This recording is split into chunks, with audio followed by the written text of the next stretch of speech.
અમરેલી જિલ્લામાં છેલ્લા 7 દિવસથી કમોસમી વરસાદ વરસી રહ્યો છે, જેના કારણે ખેડૂતો ગંભીર મુશ્કેલીમાં આવી ગયા છે। લીલિયા તાલુકાના આંબા ગામમાં પણ હાલત ખૂબ જ નાજુક છે। ગામના ખેડૂતોએ જણાવ્યું કે મગફળી, કપાસ, સોયાબીનના પાકનું મોટાભાગનું નુકસાન થયું છે। ખેતરોમાં ઉભેલા પાકમાં અંકુરણ થયું નથી અને હવે તે કોઈ પણ ભાવે વેચવા યોગ્ય રહી નથી। ખેડૂતોએ કહ્યું, આ વર્ષે વરસાદે તેમની મહેનત પર પાણી ફેરવી દીધું છે અને લગભગ 100% પાક બરબાદ થયો છે।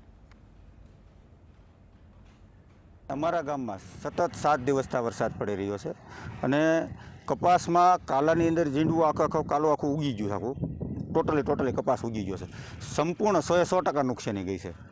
કપાસમાં, મગફળીમાં, સોયાબીનમાં, એરંડા, ટોટલી પાક, મરચી, ટોટલી પાકમાં નુકસાની છે।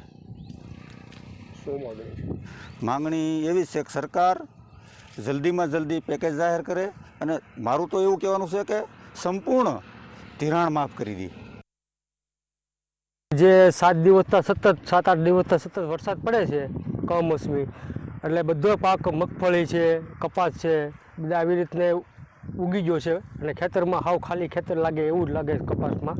અત્યારે કોઈ ઝીંડવું નથી, કોઈ પાંદડું નથી, કપા ઊભા આખા બળી ગયેલા છે।